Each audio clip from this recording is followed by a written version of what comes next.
Right now by Gerald Celente. And, of course, Gerald Celente is no stranger to the InfoWars audience. He's a trend forecaster, publisher of Trends Journal. You can find that at trendsresearch.com. He describes himself as a political atheist. So I'm curious to see what Gerald Celente thinks about this post-election, if he's optimistic about the future. We've talked to him, especially we're very interested to have you, Gerald, at the end of each year, giving us a forecast of what you think is coming up for the next year. So I know you're going to talk about what you think is going to be coming up in 2017. I know war was a big part of the forecast the last several years, and you were right about that. We had a president who began, even before he took office, he was given a Nobel Peace Prize. And then we saw him start more wars than any president in my memory recently. Hopefully, maybe things are going to cool down with this. But let's talk about the economy first. How do you feel in terms of the stock market looks very optimistic. Consumers look very optimistic at this point. We've seen President Trump elect working with Carrier. And, of course, as I mentioned in the last segment, that could be a bad thing if they are bribing this company to stay in the United States, but maybe it's a good thing. Maybe he just applied pressure to them and said, hey, you're a defense contractor, you're owned by a defense contractor, United Technologies. Maybe you should think about buying American labor so that we buy your American products. He might have also explained to them, we're going to create a very favorable environment here with a tax restructure. What's your take on this, Gerald? Well, before I go into that, and I was listening to your segment, and I'd just like to comment on a few of the things that you were talking about, if I may. Sure. And one of them is, for example, how the media immediately after Trump's victory, how they came after him. I remember USA Today the next day, as soon as he showed that he won, or 2 days later, it was Trump goes into office with 76 or 74 lawsuits following him. That was the headline. Yeah. In USA Today when you went online. I want to show you the hypocrisy of the prostitute media. And when I was on with Alex on Election Day, and Alex kept saying, this is the end of Hillary Clinton, the end of the mainstream media, and I kept repeating over and over again, I said, Alex, you got it right. That's exactly what we're seeing. The mainstream media is dead.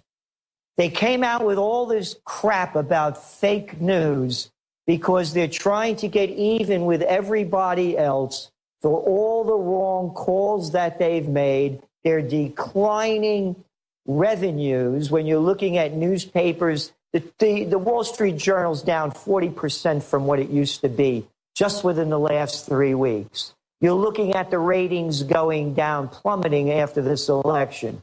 They're doing this trying to gain lost audiences by attacking other people. So I want to show you the hypocrisy of these little lowlives rather than whether or not you like Trump. And again, as a political atheist, I look at things to the way they are and not the way I want them to be. But also, I'm an American, and I'm American first.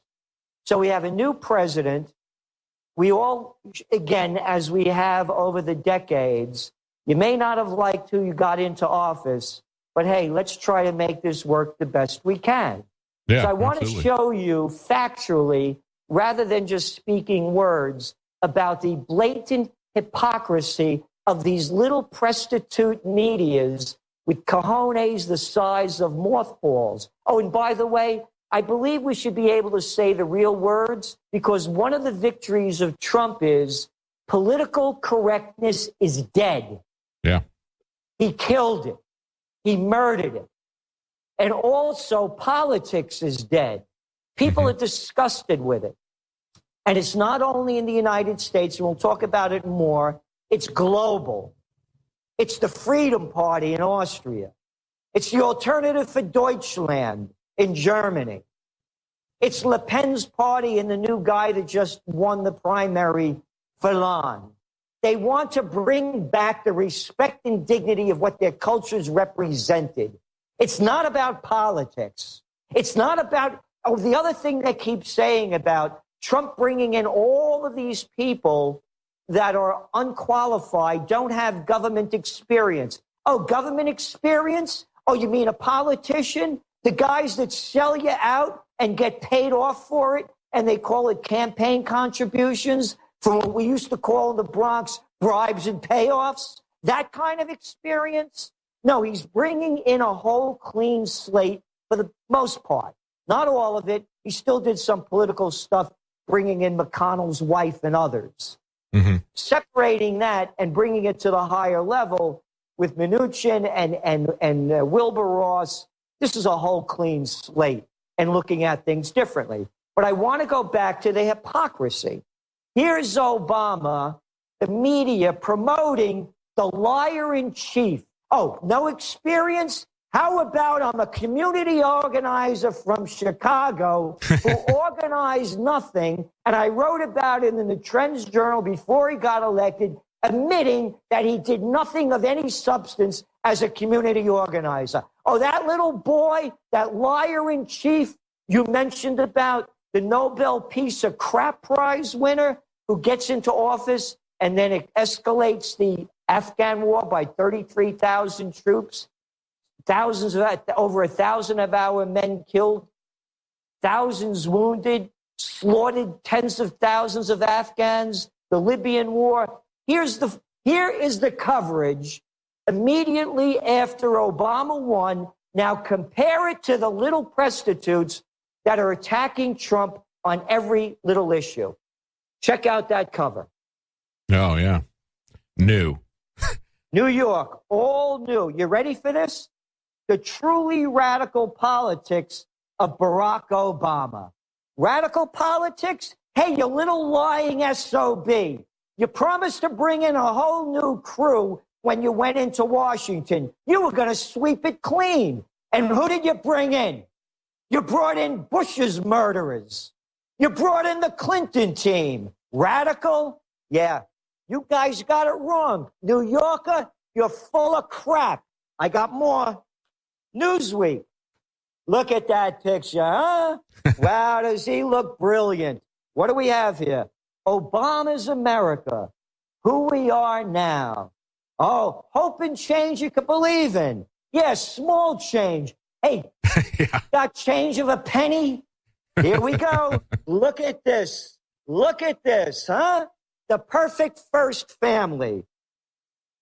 Introducing President Obama as Barack and Michelle settle into the White House. How will this new era change America and TV? How will it change it? Again, no change. More the same political crap, a guy that lied his way into office. Again, I'm doing this to show the juxtaposition of how the media came out and is attacking Trump immediately after he got elected.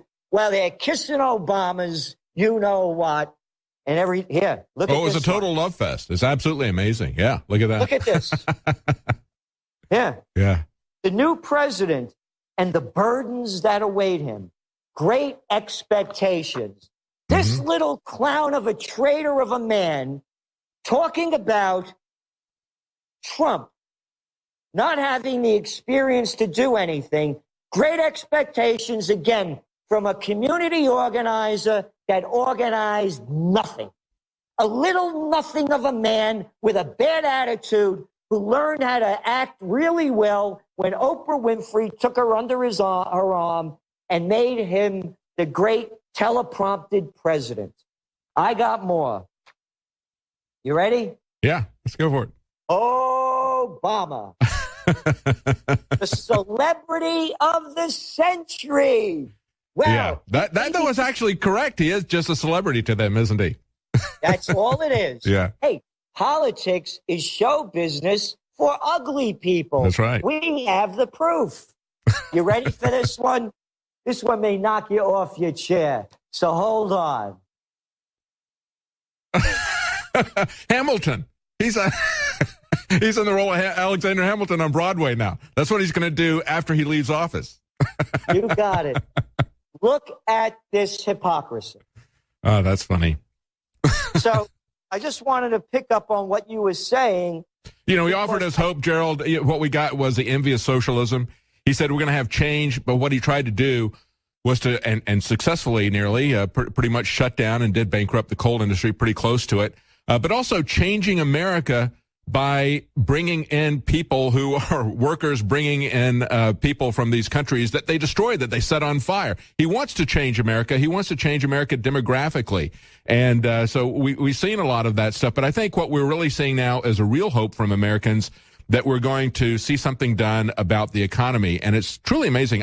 Have you ever, Gerald, seen a president, certainly not a president-elect, get out and already stop 2 factories that were going to be moving out of the United States? No. Again, I've never seen that. This is one of our top trends. Yeah. It's new. It's the end of politics. These guys, look, I began my career just briefly at a graduate school. I used to run political campaigns. The first one, I was the number 2 guy running the campaign in Yonkers, New York. And we're talking a city of 300,000 people. And then I worked in Westchester County, the richest county in America at the time, running political campaigns. I was the assistant to the secretary of the New York State Senate, designed and instructed American politics and campaign technology at St. John's University. And I was a chief government affairs specialist in D.C. for many years for the chemical industry. I have pictures of me and Reagan, this one, that one. I know what it looks like. There's nothing there. They're low-life politicians. Yeah, I agree. Absolutely. We got to take a quick break. We're going to be right back with Gerald Celente, trendsresearch.com. Thank you so much, Gerald. Looking forward to hearing what you have to say about 2017. What do you see as the trends for 2017? Welcome back to the Alex Jones Show. I'm David Knight, and our guest is Gerald Celente, trend forecaster, his publisher of Trends Journal. You can find him at trendsresearch.com. And, of course, if you're a regular listener to InfoWars, you hear Gerald Celente on frequently. Very, very wise person. I want to hear what he has to say about trends coming up. And you know, as we were talking about the aftermath of the election, Gerald, you said that immediately they began attacking Trump. We have seen that type of thing come after each one of his picks. But the issue is he going to keep his campaign promises? We just had an election. People said he made some commitments, some policies that he wanted to do.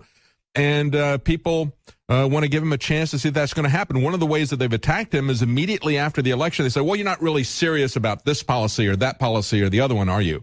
Or they look at it and they say, well, because of these people that he's got here, they're going to subvert him and co-opt this. And that's something we need to be concerned about. We need to keep an eye on that, hold his feet to the fire. But right now, he's running full speed in the same direction that he was in the campaign. As a matter of fact, I think he's doubled down. He cleared his desk of this $25 million lawsuit at a large cost to himself. I think he believed that he was right. I think he could have certainly gotten a better deal if he had taken it to trial. Even if they'd split the baby there, he wouldn't have paid $25 million. But he wants to clear his desk of these entanglements of his business. And in a couple of weeks, he's talking about how he's going to do that. So, I mean, how do you read this? Bannon has said, if they deliver on their promises, and it looks like when we see Mnuchin come out and after he's picked his Treasury Secretary, he goes right down the list of the economic policies that Trump wanted to accomplish and said, these are our priorities. So it looks like they're on the same page. If they deliver, as Bannon said, we will probably see a restructure of politics for 50 years. But here's the other thing, Gerald, if they don't deliver on these promises, I think we're going to see a big lurch, a blowback, and see the country lurch to the left towards socialism again. But let's hope that they're going to move forward and fulfill these promises that they've said to people. How do you feel about that? Well, in our trend forecast, we're saying that Trump has 2 years to do whatever he wants to do. Mm-hmm. Mm-hmm. There's nothing there to stop him. Again, it's the death of politics. Yes. Ryan, McConnell, Lindsey Graham, McCain. He took over the Republican Party. He went for the top. He knocked out Jeb Bush in the first round of the first presidential debate of the Republican Party. There's nothing there. Again, I was mentioning before my history in being there. I know how easy it is to change it. And that's very important.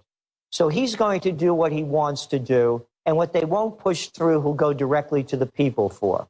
Mm-hmm. Just as he's doing it now in bypassing the media by using whether it's Twitter or YouTube. On the economic front, let's go back again prior to the election. The markets went up and down on Hillary Clinton's poll ratings. When Hillary Clinton was up in the polls, the market would go up. When she went down in the polls, the markets would go down. Mm-hmm. Just before Election Day, when the FBI director, Comey, decided not to pursue any more action against Clinton on a Friday. Monday, the day before Election Day, the market closed up 371 points on the anticipation that Clinton would win and that it would be positive for the stock market and it would be negative if Trump got in. And if Trump got in, also it would be negative for gold. The reverse has happened.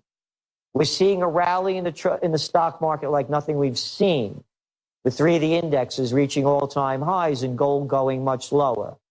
So our forecast is this, and we revised it.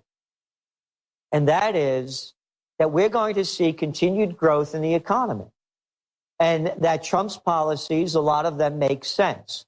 However, put it all out there, on the thing about rebuilding the infrastructure, it's only $1 trillion over several years. They say up to 10.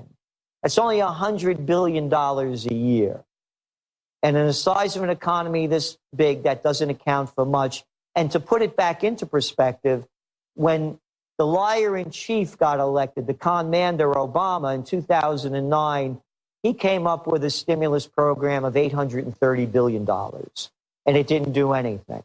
Mm-hmm. So it has to be much bigger than that, and the plans aren't clear. However, the reality is that what they're saying about cutting taxes across the board and about renegotiating trade deals overseas is very positive. The deals do stink. Again, you look at the facts, David. What do we have? 22 years of negative trade policy with Mexico? Oh, absolutely. 22 years? We had a rough parity with them, and immediately as NAFTA was published or passed, we had a $15 billion deficit with them, and it's gone as high as $75 billion. But it's never gone below $15 billion in all these years. Stay with us. We're going to be right back with Gerald Celente looking at trends for 2017. Welcome back to the Alex Jones Show. I'm David Knight, and my guest is Gerald Celente. We're talking about trends coming up in the next year and also what Gerald sees in the wake of the election. One of the things that we've been seeing, of course, is the push saying that that everything is fake news, that is not real fake news. In other words, the people who have been giving us fake news for decades, CNN, Washington Post, all these people, their new narrative is, of course, fake news. But we're also seeing some teeth put into that. We see Kellogg's pulling their sponsorship from Breitbart.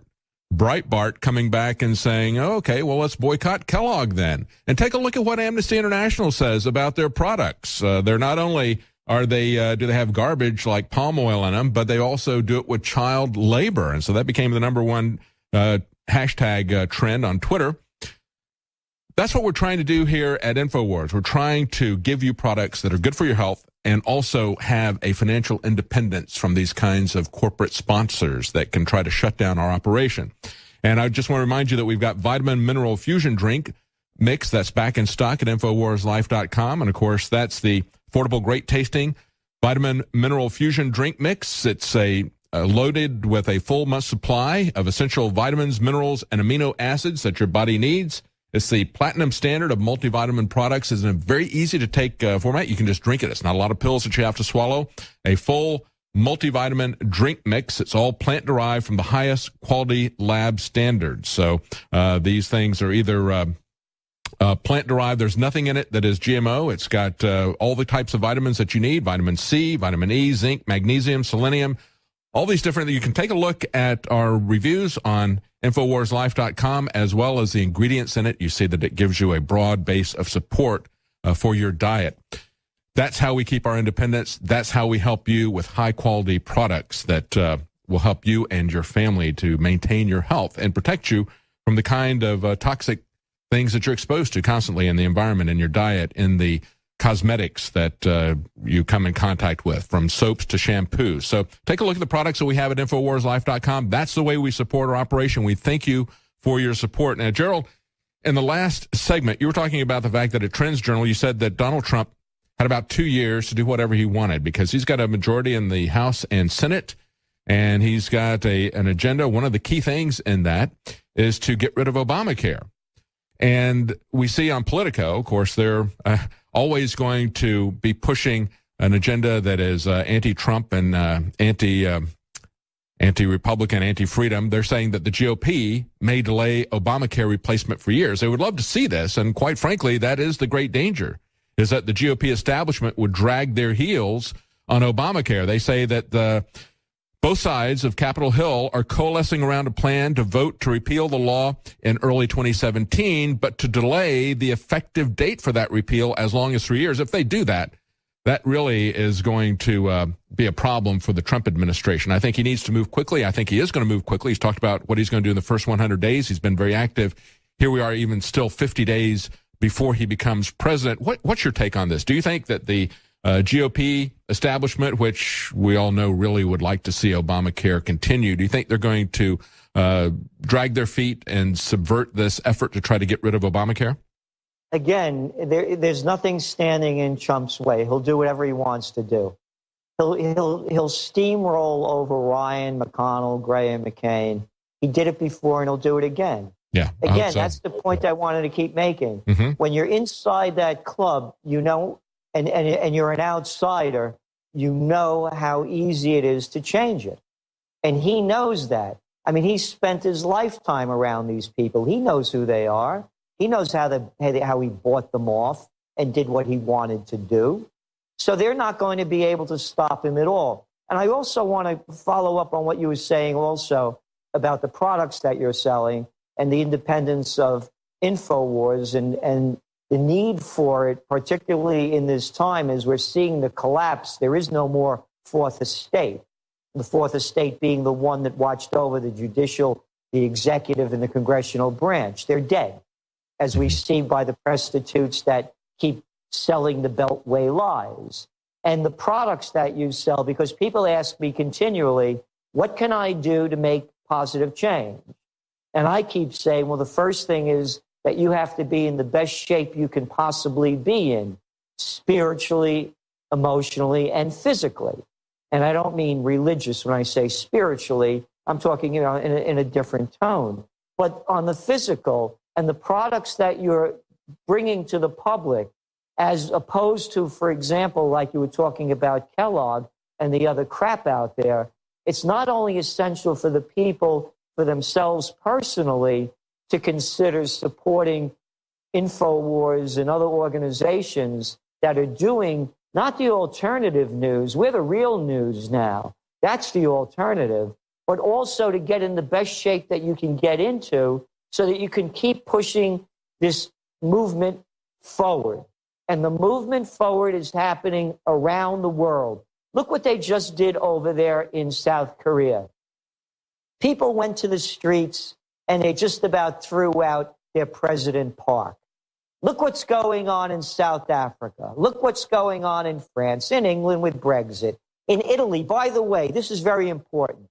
This Sunday, there's going to be a referendum in Italy whether or not to go along with Fonzi's constitutional amendment. I mean, Renzi. How could I get him mixed? Maybe Renzi jumped the shark too, huh?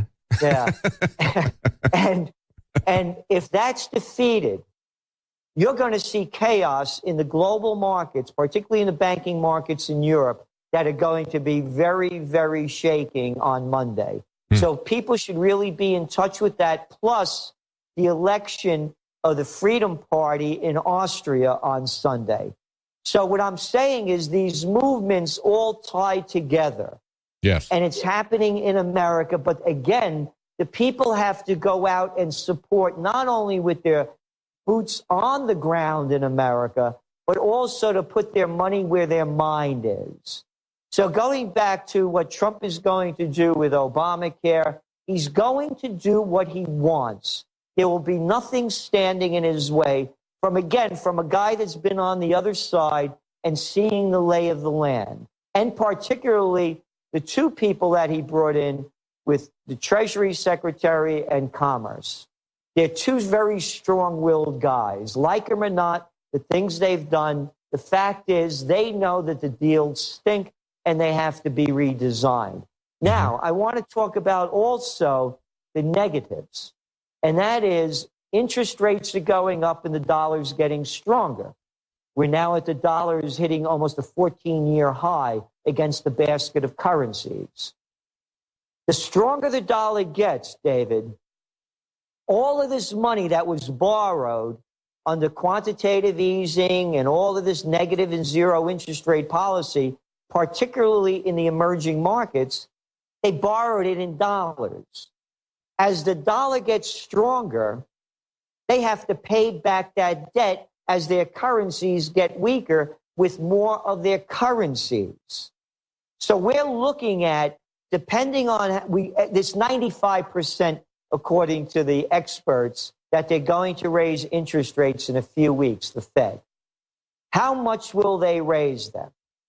And how much will those raise in interest rates also affect the housing market? You're seeing already warnings coming out from the people in the auto industry. David, you don't have a job? You lost yours? You don't have a house? You have no income coming in, but you want a new car? Come on over. I'll sell you one. Yeah. You remember what they've been doing. Oh, yeah. Now, with interest rates going up, there's already panic starting to hit the auto industry. So this isn't going to be smooth sailing, is what I'm saying. So going back to gold, gold right now is in bear market territory, the amount that it's lost. And the downside, we're saying, could be about another $100, which in comparison to where it could go, we see is very small. And again, this is not financial advice. I'm a forecaster. Mm-hmm. What I'm saying is that with the other destabilization going on, particularly in the world markets, we could talk about the U.S. index. Take a look at the Euro indexes, the DAX, the CAC, the Italian FTSE. Italian FTSE is down almost 24%, 24 points this year. So 24%. Mm-hmm. The only one up is England, and they're talking about Brexit. So what I'm saying is, you can't only look at the United States. You have to take a global view of this and put it all in perspective. On the home front, you look at our top trend for 2016, this year, self-sustaining economy. Make it at home, buy it at home. So now going into our trends as an on-trendpreneur, what would I be selling now? Made in USA, made in America with pride. And that could be a key. That could be a key selling point that Trump was telling to carriers. Like, look, put your air conditioners out there as a made in America product. Now take that to the on-trendpreneur level. Take it to the products that InfoWar is putting in front of its customers. When I go out, I try to buy organic every time I can. So I go over to the place and I want to buy, being an Italian, I eat a lot of garlic, I see organic garlic from China, from Mexico. You think I'm going to buy this crap? Right. So what I'm saying is, become an on-trendpreneur. Start making your shirts, your shoes, everything that you can. You want to break out of the system and be free and run your life the way you want. Trump is opening up a door now with a self-sustaining economy like we have not seen since the 1960s. Yeah. I would even go back further and say back to the creation of the Federal Reserve and the income tax, where they changed our tax structure. And instead of taxing goods and services coming across our borders, they decided they would tax us internally. It was Jefferson that said he had eliminated all internal taxation as his second inaugural address. So he goes, nobody in America knows a tax man. And so under that kind of a mindset from Jefferson until the creation of the Federal Reserve and the income tax, that was the way they ran the constitutionally sized government, was by taxes simply on goods coming in. And we did have exactly what you're describing here, Gerald, an internal self-sustaining economy.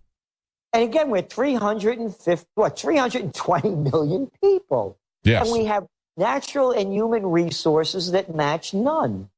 So that's what I'm saying, in the sense that we have it all here. So when you talk about our top trends, I cannot emphasize enough to start making it in America with pride. started doing it in a way, again, one of our trends is true nostalgia. Here, think of the slogan, Make America Great Again. Mm-hmm. Again. Yes. So again goes back to the past. Start recreating the past, but not in the way it was in the past, and start retrofitting it for the future. So it becomes in style. It becomes in entertainment. And this is very important, David. Donald Trump didn't just defeat Hillary Clinton. He defeated Obama. Yes. Obama went out, campaigned like we've never seen an elected president campaign, a president in office campaign before. Absolutely right. Yeah, we've never seen that before, have we? Never seen that. Yeah. He lost. The rappers lost. The Beyoncés lost. Hollywood lost. The Katzenbergs, the Spielbergs, they hit an iceberg. Hollywood lost with their $100,000 a plate dinners to eat a lot of crap to vote for Clinton. They lost. De Niro lost. They all lost. Clooney lost. What I'm saying, Silicon Valley lost. The Zuckerbergs, they Schmitz, they lost. They lost. People have to get it in their head. The biggest ones went down. Yes. They were beaten with a trump card, and everybody holds that card. What Trump showed is that he can do it, you can do it, from somebody outside the system.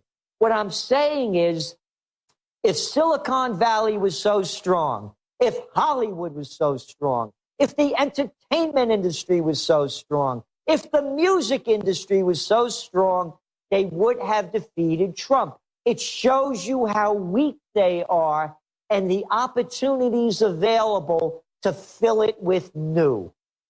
Yeah, exactly. And of course, it was also the media and it was the establishment of both the Democrats and the Republicans that Trump defeated. That's why so many of us believe that he doesn't need Mitt Romney. He can transcend him. We're going to be talking to Owen Shore in the third hour. He's with the very first victory tour stop that Donald Trump is doing. And I think, Gerald, that's a key thing to see him after the election going out and meeting with the mass of people. We always heard Ronald Reagan saying he was going to go over the heads of the Washington establishment to the people.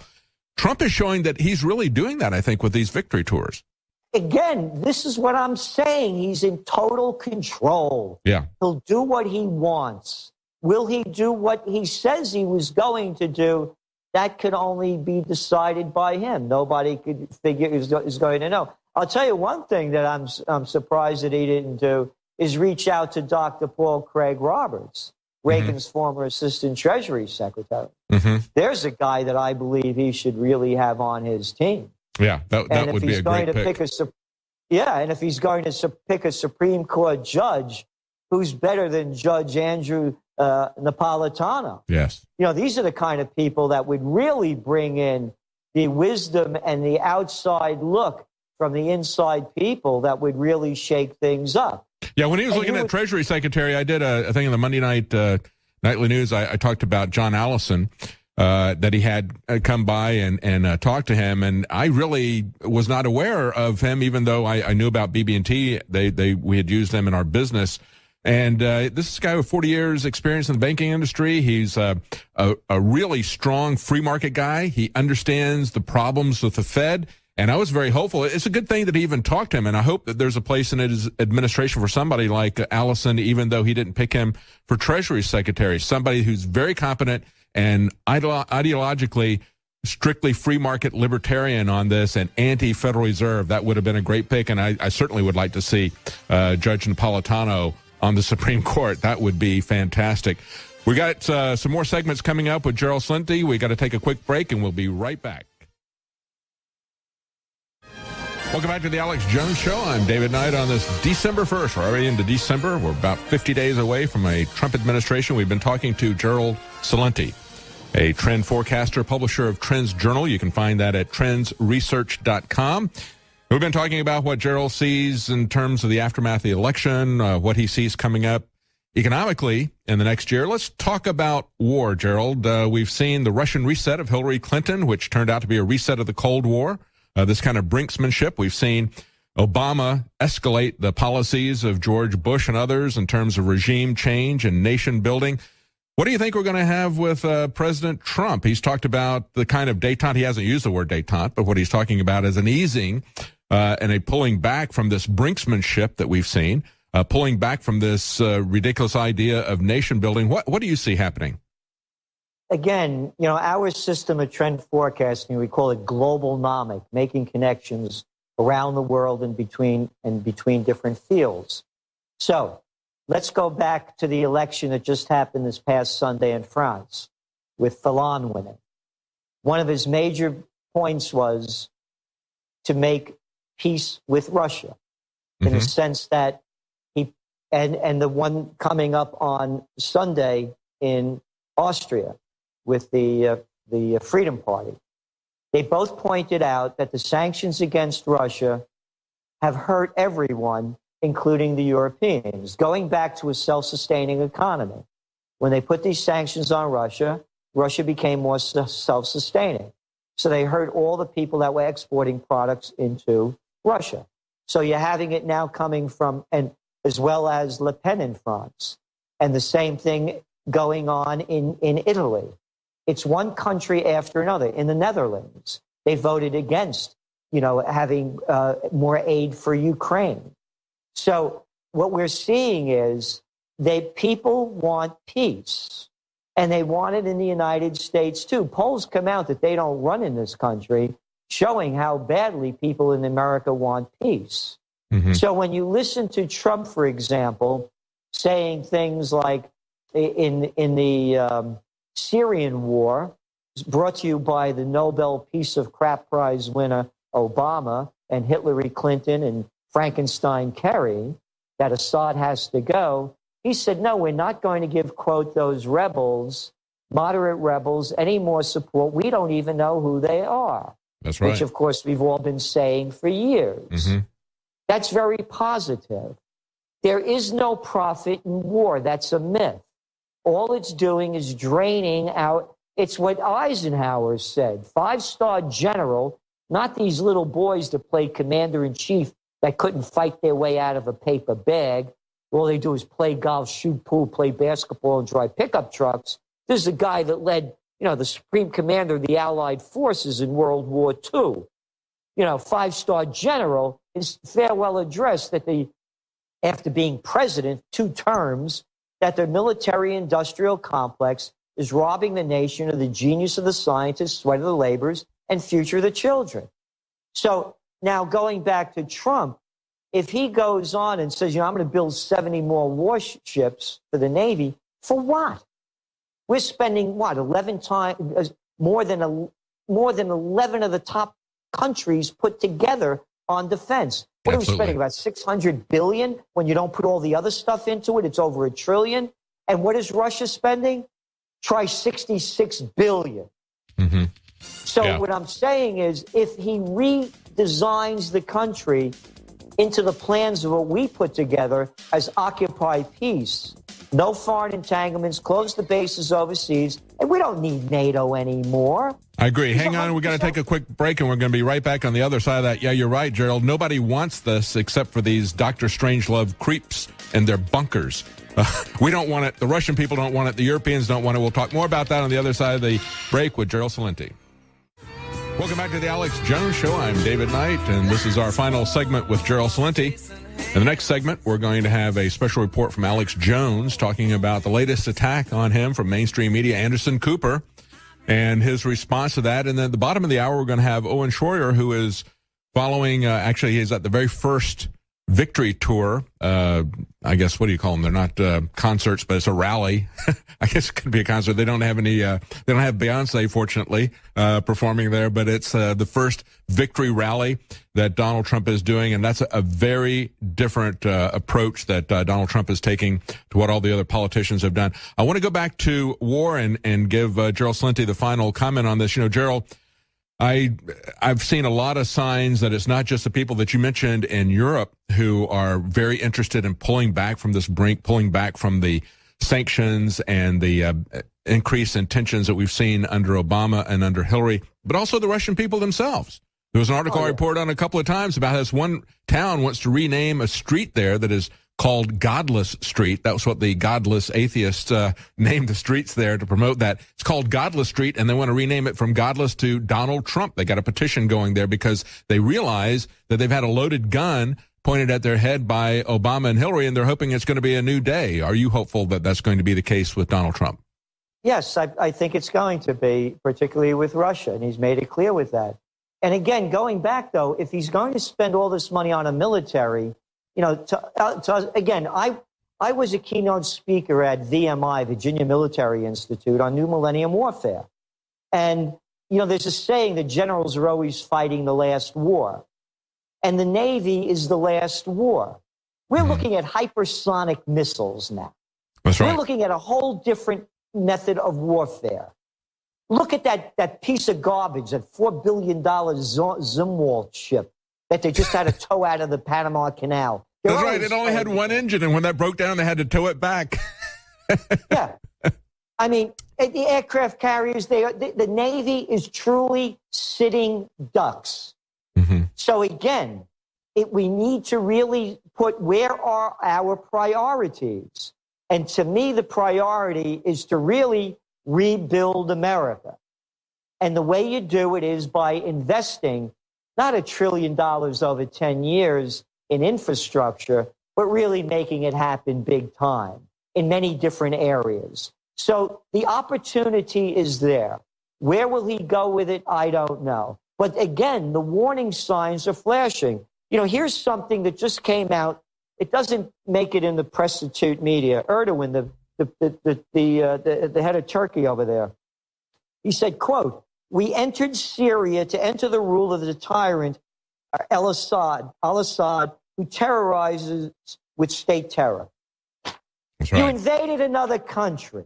Yes. You don't like the guy? What did he do to you? What's the United States doing there? What's France doing there? And the UK? What I'm saying is we still have those neocons out there in the United States who are psychopaths and love murder. Yes. So that's what Trump is going to be up against, plus people like Erdogan. Yes, yes. And Alex talked about that yesterday. He said that's essentially a declaration of war to say we entered your country to overthrow you. And we know that's what's been happening. We know that was the plan of Hillary, just as they did in Libya. Look at Libya after Gaddafi. He's not a good guy, but look at how much worse that made the entire Middle East situation, setting it on fire, creating ISIS. And we've pointed out, or you've pointed out for the last several years, how they not only created ISIS, but they train them, they fund them, they continually give them more weapons. And so hopefully that's going to change. I share your concern about a defense buildup. I'm even concerned about the federal government being involved in building up the infrastructure. My greatest hope for the Trump administration is that they would cut taxes even bigger than Ronald Reagan did. We know what a benefit that would have to get government out of the way so we can run our own lives. Always great to hear from you, Gerald Celente. Thank you so much again.